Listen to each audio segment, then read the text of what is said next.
सलमान तेरी जुर्रत को सलाम है सलाम है। तो इसी को लेकर हमने सोचा था कि अब ये जुर्रत करेंगे स्टेज पर केटीआर से सामने पूछेंगे मस्जिदों के और मुसलमानों की जमीनों के और उनके हक के बारे में और बोराबंडे की जो जमीन खबरस्तान का जो मसला चल रहा है उसके बारे में। लेकिन वैसी जुर्रत कुछ नहीं और पीछे से जो आवाज कर रहे थे वो भी गायब थे। अस्सलाम वालेकुम नाजरीन, मैं आपका दोस्त रिपोर्टर इनके अली टीएनसी न्यूज से। नाजरीन, जैसे कि आप लोग जानते हैं कि जुबली हिल्स हल्के में काफी खेल चल रहा है। Jubilee hills constituency by election का जो खेल चल रहा है आप लोग देख रहे हैं कि किस तरह से इसमें नई नई बातें सामने आ रही हैं। जैसे कि बीआरएस काफी मेहनत कर रही है, कांग्रेस काफी मेहनत कर रही है, बीजेपी काफी मेहनत कर रही है। उसी के साथ साथ दूसरे भी आजाद उम्मीदवार इंडिपेंडेंट कैंडिडेट्स भी काफी मेहनत कर रहे हैं और बहुत टाइम से कोशिश कर रहे हैं कि वो भी कुछ करें, यहां पर इलेक्शन जीतें। तो दोस्तों, जैसे कि आप लोग ने देखा, एक और नाम आया था, एक फेमस पर्सनालिटी हैदराबाद की है जो एक फाउंडेशन चलाते हैं HYC करके, सलमान खान, जिनका भी बहुत नाम आया था। और सलमान खान ने कई सारे वादे अवाम से किए थे। उसी के साथ साथ काफी सियासी पार्टियों को भी उन्होंने तंज किया था। जैसे कि उन्होंने कांग्रेस के बारे में बहुत कुछ कहा और उसके बाद उन्होंने बीआरएस के बारे में बहुत कुछ कहा। बीआरएस के बारे में तो उन्होंने कहा केबल ब्रिज पे चढ़ के, केबल ब्रिज पे ठहर कर वहां से कि 1600 एकड़ लैंड मुसलमानों की बीआरएस गवर्नमेंट ने प्राइवेट कंपनीज को दे दी, जहां पर बड़े बड़े मॉल्स बने थे और बहुत सारी चीजें बनी थी। वैसे ही उन्होंने कब्रिस्तान के बारे में कहा, मुद्दा कब्रिस्तान का भी उठाया और उन्होंने दूसरे दीगर मसाइल पे भी बात की। जैसे कि 8 मस्जिदें उन्होंने बताई जो शहीद हुई हैं बीआरएस गवर्नमेंट की हुकूमत में, और उसके ऊपर उन्होंने सवाल उठाया और इस हुकूमत के बारे में काफी कुछ उन्होंने कहा जो अल्फाज हम नहीं कह सकते। फिर उसके बाद कुछ ऐसा हुआ कि उनका नॉमिनेशन रिजेक्ट हो गया। रिजेक्ट होने के बाद उन्होंने मीडिया के सामने आकर बहुत सारी बातें कही और कहा कि हम धमाका देने वाले हैं, कल देखिए। हालांकि 22 तारीख को उन्हें जब पता चला कि उनका नॉमिनेशन रिजेक्ट हुआ तो 23 तारीख की सुबह 10:30 को वो पहुंच गए केटीआर साहब की पार्टी ऑफिस पर। केसीआर साहब केटीआर साहब की बीआरएस पार्टी की पार्टी ऑफिस पर वो पहुंच गए और उनसे खंडवा दिलवाया और वहां पर जाकर जितने सवाल उन्होंने किए थे उसका वो सारे सवाल बाजुब रह गए और वहां पर उनकी तायीद में आ गए और उनसे माफी भी चाह ली। फिर आप लोगों ने देखा कि जैसे पिछले वक्त में उन्होंने कहा था कि 8 मस्जिदों को बीआरएस गवर्नमेंट ने शहीद किया। मीडिया इस इंतजार में थी कि जब वो खंडवा दलवा रहे थे, वहां पर उनकी तारीफ कर रहे थे, स्टेज पर उनसे जाकर मिले तो शायद ये सवाल कर लेंगे कि 8 मस्जिदों का केटीआर साहब आप क्या करने वाले हैं, और ये सवाल कर लेंगे कि केटीआर साहब वो 1600 एकड़ जमीन जो मुसलमानों की आपने प्राइवेट कंपनीज को दी उसका क्या कर लेंगे। ये मीडिया सोच रही थी ऐसा कि कुछ ऐसा करेंगे, कुछ ऐसा सवाल उनसे करेंगे, लेकिन ऐसा कुछ नहीं हुआ। वहां पर वो गए और उनसे जो भी पिछली बातें उन्होंने जाने अनजाने में उनके बारे में कही थी उसके लिए माफी चाह ली।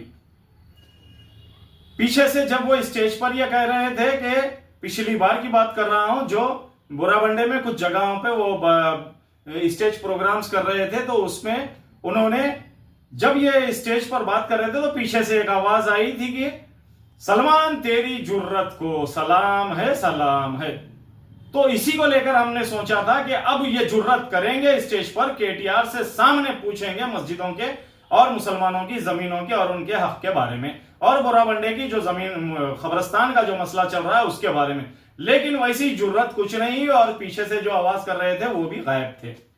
फिर पीछे से एक आवाज आई थी पिछली बार जब वो स्टेज प्रोग्राम कर रहे थे उनकी पब्लिक मीटिंग में, सलमान भाई आप आगे बढ़ो, हम तुम्हारे साथ हैं। तो साथ वाले तो कोई नहीं दिखे और सलमान भाई आगे बढ़ गए, इतना आगे बढ़ गए कि वो केटीआर से डायरेक्ट जाकर बीआरएस पार्टी में ज्वाइन हो गए। पिछली बार उन्होंने काफी सारी पार्टियों के बारे में भी कहा, दूसरे दीगर भी, जिसका नाम भी नहीं लिया, लेकिन इशारतन कहे। लेकिन पब्लिक इतनी बेवकूफ नहीं है, सारी बातें समझती है। कुछ मीडिया चैनल्स ने इसके ऊपर आवाज उठाई। हालांकि उनका तरीका गलत था, आवाज उठाना मीडिया का हक है, लेकिन उन्होंने आवाज उठाई, उनके ऊपर कुछ केसेस भी हो गए।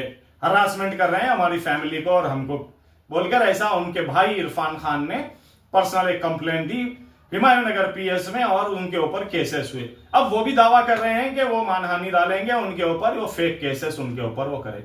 लेकिन मीडिया का हक है, वो आवाज कर सकती है, सवाल कर सकती है, पूछ सकती है।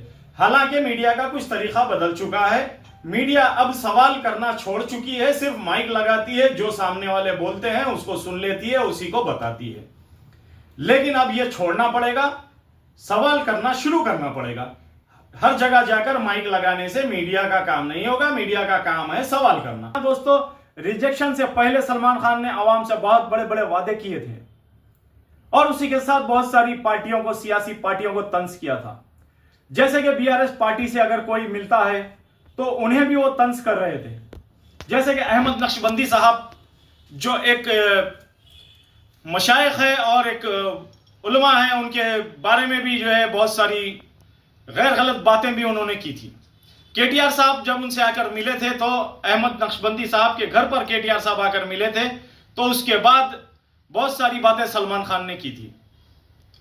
हालांकि कोई इसका रिएक्शन नहीं आया, लेकिन उन्होंने बोराबंडे की और दीगर जो है दूसरे इलाकों की आवाम को भी कहा था कि वो अन्ना या अक्का के गुलाम हैं या दूसरे लोगों के गुलाम हैं।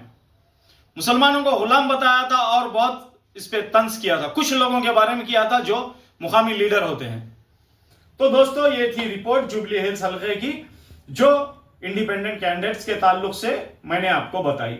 बाकी और कुछ जो हो रहा है वो मैं आपको बताऊंगा। कौन जीतेगा कौन हारेगा ये तो इलेक्शन कमीशन तय करेगा, और वैसे ही इलेक्शन कमीशन ने जिनके जिनके फॉर्म जो है वैलिड थे उन्हें सेलेक्ट किया और बाकी जिनके अनवैलिड थे उन्हें रिजेक्ट किया। ये तो इलेक्शन कमीशन के हाथ में है, इस पे किसी को नाराजगी जताने का कोई मतलब नहीं बनता। तो दोस्तों, अब तक की ये रिपोर्ट मैं आपको बता रहा था। अगर किसी के मन में सवाल है, कुछ पूछना है, तो आप कमेंट में आके पूछ सकते हैं। मैं लाइव आने का भी जो है शाम का कुछ इरादा है, तो लाइव में भी आप लोग जुड़ सकते हैं और मुझसे भी सवाल कर सकते हैं आवाम से, और उन जो है जो कैंडिडेट्स हैं उनसे भी आप सवाल कर सकते हैं। बाकी अगर कोई कुछ केसेस वगैरह करना चाह रहे हैं तो हमारे ऊपर पहले भी केसेस हुए हैं और धमकियां भी जो है हमको मिलती रहती हैं। अब इसका भी जवाब दिया जाएगा। तो मैं आपका दोस्त reporter MK Ali, TNC news से।